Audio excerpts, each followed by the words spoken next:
Hello friends, welcome to my channel V commerce academy, जिथे मी वंदना तुम्हाला शिकवणार आहे अकाउंट हा विषय अत्यंत सोप्या पद्धतीने. फायनान्शियल अकाउंटचे काही MCQ क्वेश्चन्स आपण डिस्कस करत आहोत. तर आजच्या व्हिडिओमध्ये आपण असेच काही MCQ क्वेश्चन्स डिस्कस करणार आहोत. व्हिडिओला सुरुवात करण्याआधी तुम्ही जर चॅनलला नवीन असाल तर चॅनलला सबस्क्राईब करा आणि व्हिडिओ तुम्हाला कसा वाटला हे देखील कळवा. तर आजच्या व्हिडिओचा पहिला प्रश्न आहे, द आर्टिकल परचेस सोल्ड और प्रोड्यूस बाय अ बिझनेसमॅन. जर समजा बिझनेसमॅनने एखादा परचेस केलेला आर्टिकल सोल्ड केलं, म्हणजे जर समजा आपण या 100 पेन्सिल खरेदी केल्या आणि त्या विकल्या. आपण 10 रुपयाला एक पेन्सिल खरेदी केली आणि विकताना 12 रुपयाला विकले. ठीक आहे. मग ज्या वेळेस बिझनेसमॅन एखादी वस्तू खरेदी करतो आणि तिचा रिसेल करत असतो, किंवा आपण ह्या पेन्सिल तयार केल्या आणि विकल्या, तर त्या पेन्सिलला आपण काय म्हणणार? ठीक आहे. जर समजा आपला स्टेशनरीचा बिझनेस आहे, ठीक आहे, आपण पेन्सिल तयार करून विकतो किंवा आपण रेडी पेन्सिल आणून मार्केटमधून आपण पेन्सिल घेऊन येतो विकत आणि त्याचा रिसेल करतो, तर त्या पेन्सिलला, त्या केसमध्ये त्या पेन्सिलला काय म्हणायचं? त्याला म्हणायचं द आर्टिकल परचेस्ड सोल्ड और प्रोड्यूस. जे आपण वस्तू बनवतोय किंवा जिचा आपण रिसेल करतोय, तर त्या वस्तूला एक्झॅक्टली काय म्हणतात हे विचारले. ऑप्शन दिले fix asset, financial asset, C दिले गुड्स आणि डी दिले रिअल असेट. ठीक आहे. तर आपल्यासाठी ज्यावेळेस आपण पेन्सिलचा आपण रिसेल करतोय किंवा प्रोडक्शन करतोय, तर ती आपल्यासाठी गुड्स आहे. ठीक आहे. मर्चंडाइज गुड्स, मग त्याला काय म्हणतात? मर्चंडाइज गुड्स. मग जर समजा आपण पेनचा बिझनेस करतोय, तर आपल्यासाठी पेन हे गुड्स आहे. जो शूजचा व्यापारी आहे, ठीक आहे, चप्पल, शूज, सँडल्स विकतो, तर त्याच्यासाठी शूज, चप्पल, सँडल ही मर्चंडाइज गुड्स आहे. त्याच्यानंतर जर समजा एखादा फर्निचरचा व्यापारी आहे, तर त्याच्यासाठी फर्निचर हे गुड्स या कॅटेगरीत येणार. ठीक आहे. त्यामुळे या पॉईंटवर नेहमी प्रश्न विचारला जातो की शूज व्यापाऱ्यासाठी मर्चंडाइज गुड्स काय असणार आहे, किंवा फर्निचर व्यापाऱ्यासाठी मर्चंडाइज गुड्स काय असणार आहे, किंवा ज्या वस्तूचं आपण रिसेल करतोय किंवा प्रोडक्शन करतोय, तर त्याला आपण काय म्हणणार? त्याला आपण म्हणणार goods. Okay, then C is a correct answer. मग फिक्स असेट म्हणजे आपल्याकडे असलेल्या ज्या लॉंग टर्म असेट आहे त्याला फिक्स असेट म्हणतात. ठीक आहे. आणि गुड्स म्हणजे काय? आपण ज्या वस्तूची विक्री करतो, खरेदी करतो आणि प्रोडक्शन करून विकतो, तर त्याला गुड्स म्हणतात. ओके. आणि हे आपण वर्ड्स दोन्ही यूज करत नाही अकाउंटिंगमध्ये. त्याच्यानंतर नेक्स्ट क्वेश्चन आहे, द अमाऊंट पेड और payable in return of goods और services used in the business during the current accounting year. काय प्रश्न विचारला? द अमाऊंट पेड और पेबल. ठीक आहे. आपण अमाऊंट पेड केली किंवा पेबल आहे इन रिटर्न ऑफ गुड्स और सर्व्हिसेस. आपण वस्तू खरेदी केल्या आणि त्या किंवा सेवा खरेदी केल्या आणि त्याच्याबद्दल आपल्याला अमाऊंट द्यायचे, पैसे द्यायचे. ठीक आहे. तर current accounting year, particular accounting इयरमध्ये, एका वर्षामध्ये आपण जे वस्तू खरेदी केल्या किंवा सेवा आपण सर्व्हिसेस यूज केल्या, तर त्याच्यासाठी जे आपल्याला चार्जेस द्यायचे तर त्या सगळ्याला म्हणतात expenses. Then C is a correct answer. त्या सगळ्याला काय म्हणतात? एक्सपेन्सेस. इन्कम म्हणजे आपण जर समजा वस्तू सेवा आपण दिल्या आणि त्याच्याबद्दल आपण काही घेतलेलं आहे, तर ते इन्कम. ठीक आहे. आपलं जे उत्पन्न आहे ते इन्कम असतं. एक्सपेन्सेस पेबल म्हणजे आपले आउटस्टँडिंग एक्सपेन्सेस आणि वस्तू आणि सेवांच्या खरेदीसाठी किंवा आपण यूज करण्यासाठी जे चार्जेस पेड करतो त्या सगळ्याला ओव्हरऑल एक्सपेन्सेस म्हणतात. लॉस म्हणजे आपलं नुकसान. ठीक आहे. त्यानंतर नेक्स्ट क्वेश्चन आहे, carriage expenses paid on new machinery should be debited to dash account. ठीक आहे. कॅरेज एक्सपेन्सेस, आपण न्यू मशिनरी परचेस केली. ठीक आहे. आपण 1 लाखाची एक मशिनरी परचेस केली आणि ती मशिनरी आपल्या प्लॅन्टपर्यंत आणण्यासाठी आपल्याला 10,000 रुपये खर्च झाला. ठीक आहे. मग हे आपण त्या मशीनच्या कॉस्टमध्येच प्लस करणार. आपल्या मशीनची कॉस्ट किती झाली? 1,10,000. मग आपण काय केले? मशीनच्या कॉस्टमध्ये प्लस केले, म्हणजेच हे मशिनरी अकाउंटला आपण काय केले? डेबिट केले. ठीक आहे. Then D is a correct answer. हा खर्च कोणता आहे? हा जो खर्च आहे at the time of purchase of fix asset, जे खर्च आपण केलेले आहेत, तर ते खर्च कॅपिटल एक्सपेंडिचर असतात. ते आपण वन टाईमच करत असतो. ठीक आहे. ते नॉन रिकरिंग नेचरचे खर्च असतात आणि त्यामुळे त्यांना कॅपिटल एक्सपेंडिचर म्हणतात. कॅपिटल एक्सपेंडिचर हे ॲसेटच्या कॉस्टमध्ये प्लस होतात, म्हणजेच ते ॲसेटच्या अकाउंटला डेबिट होतात. ठीक आहे. Then D is a correct answer. त्यानंतर पुढचा प्रश्न आहे, left side of an account is dash side. आता तुम्ही म्हणाल मॅडम तुम्ही खूपच बेसिक प्रश्न विचारताय. आता बेसिक प्रश्न ह्याच्यासाठी विचारायचे, आता तुम्ही जी एक्झाम देताय ती LDC पोस्टसाठी आहे. ठीक आहे, LDC पोस्टसाठी म्हणजेच क्लर्कसाठी, लोअर डिव्हिजन क्लर्क या पोस्टसाठी आपण एक्झाम देतो आणि याच्यासाठी तुम्हाला क्वालिफिकेशन विचारले BCom. ठीक आहे, आणि BCom होईपर्यंत तुम्ही 11वी 12वी first year, second year, third year या 5 वर्षामध्ये तुम्ही जो स्टडी केला तो सगळा स्टडी या ठिकाणी सिलेबस म्हणून एलिजिबल असतो किंवा त्या सगळ्या अभ्यासावर तुम्हाला प्रश्न विचारले जाऊ शकतात. मग प्रश्न विचारताना बेसिक टू हार्ड विचारले जातात. ठीक आहे, बेसिक टू हार्ड म्हणजे काही प्रश्न बेसिकचे विचारले जातात, काही हार्ड विचारले जातात.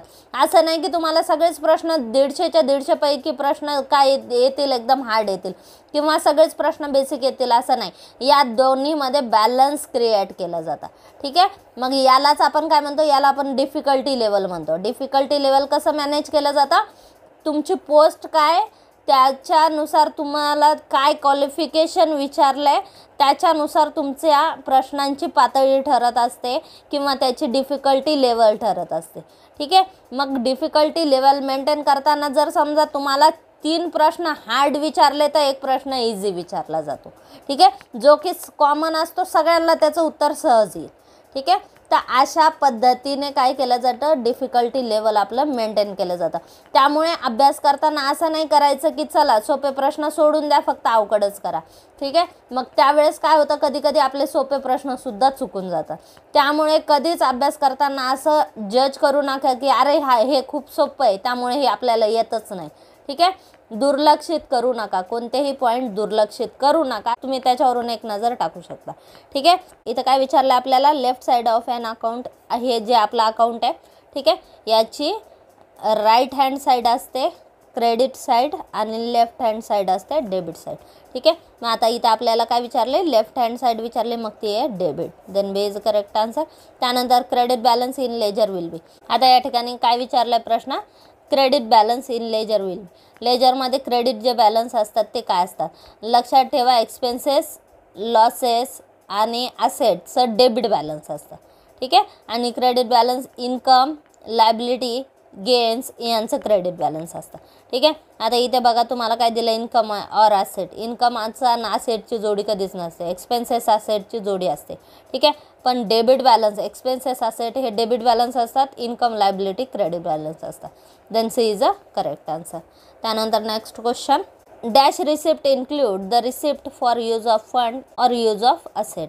फंड यूज करून आपल्याकडे ज्या रिसिप्ट आलेल्या आहेत तर त्या रिसिप्ट कोणत्या आहेत. जर समजा आपण लोन टेकन केलं, 10,000 रुपये लोन टेकन केलं, आपल्याकडे 10,000 रुपये आले.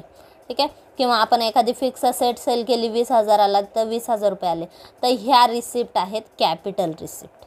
ओके, आपण ज्यावेळेस असेट किंवा फंड यूज करून ज्या रिसिप्ट आपल्याकडे येतात याला कॅपिटल रिसिप्ट म्हणतात.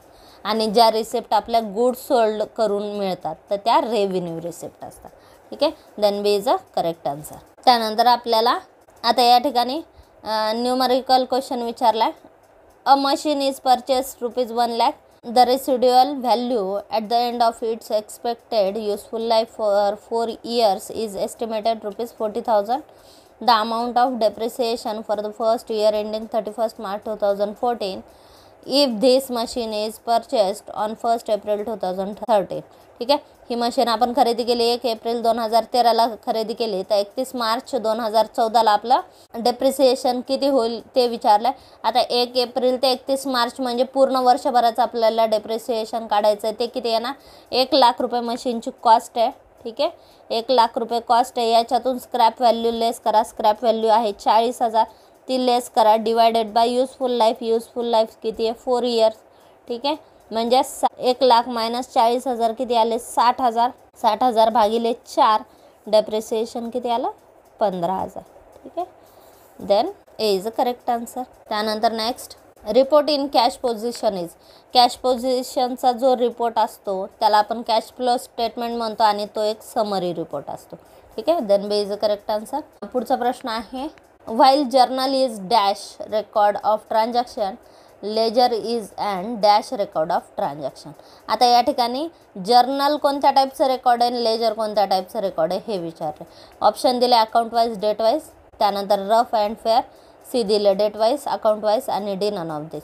आता जर्नल आपण डेटनुसार मेंटेन करतो. आता जसा ट्रान्झॅक्शनचा सिक्वेन्स आपल्याला दिलेला असतो, पहिली, दुसरी, तिसरी, चौथी, ठीक आहे. मग आपण काय करतो, जर्नल एंट्री त्या पद्धतीने मेंटेन केली जाते. पहिली ट्रान्झॅक्शन समजा सेल ऑफ गुड्सची, आपण त्याची जर्नल एंट्री करणार. दुसरी परचेस ऑफ गुड्सची, आपण त्याची जर्नल एंट्री करणार. तिसरी एक्सपेंडिचर पेडची, आपण त्याची एंट्री करणार, ठीक आहे. म्हणजे ज्या डेटला ज्या ट्रान्झॅक्शन झाल्या त्या डेटप्रमाणे आपण जर्नल एंट्री रेकॉर्ड करत असतो, ठीक आहे. म्हणजे जर्नल हे डेट वाईज रेकॉर्ड असतं. आणि लेजर हे काय असतं, लेजरमध्ये आपण डेट वाईज तर घेतो, डेटचा कॉलम तर असतोच, पण त्याच्यामध्ये आपण जर्नलमध्ये ज्या पद्धतीने अकाउंट तयार झालेले आहेत त्या पद्धतीने आपण अकाउंट आखत असतो आणि त्याची लेजर पोस्टिंग करत असतो. म्हणजे लेजर आपण अकाउंटनुसार करत असतो, ठीक आहे. मग ते कोणत्या, account wise. While journal is date wise record of transaction, ledger is an account wise record of transaction. Then C is a correct answer. त्यानंतर आहे नेक्स्ट क्वेश्चन विचारलाय, in ledger there are dash column.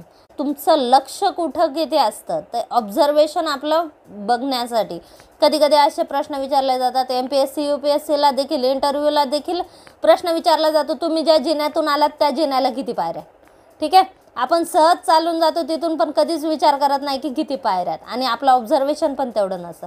मग ते check करण्यासाठी या टाईपचे प्रश्न कधी कधी विचारले जातात. आता इथे काय विचारले, लेजरमध्ये किती कॉलम असणार आहे, ठीक आहे. मग आता लेजरमध्ये किती कॉलम आहेत, सरळ मोजायचे, ठीक आहे. हे झालं लेजर. आपलं लेजर म्हणजे अकाउंट, ठीक आहे. मग अकाउंटमध्ये पहिला कॉलम असतो डेटचा, पर्टिक्युलर JF अमाऊंट, ठीक आहे. ही झाली डेबिट साईड. मग क्रेडिट साईडला सुद्धा काय असणार आहे, डेट, पर्टिक्युलर, JF आणि अमाऊंट, ठीक आहे. मग किती कॉलम झाले, 1 2 3 4 5 6 7 8, ठीक आहे. डेबिटला 4, क्रेडिटला 4, 8 कॉलम असतात, ठीक आहे. Then C is correct answer. त्यानंतर next, dash method is also known as reducing balance method, ठीक आहे. रेड्युसिंग बॅलन्स मेथडलाच दुसरं नाव आहे रिटर्न डाऊन मेथड, म्हणजेच याला काय म्हणतात, written down method, WDB method, ठीक आहे. Then is a correct answer. तर हे झाले अकाउंटिंगचे काही MCQ क्वेश्चन्स. तर आजचा व्हिडिओ तुम्हाला कसा वाटला हे कमेंट बॉक्समध्ये नक्की कळवा. चॅनल अजून सबस्क्राईब केलं नसेल तर चॅनलला सबस्क्राईब करा, व्हिडिओला लाईक करा, शेअर करा आणि सबस्क्राईब करा. थँक्यू.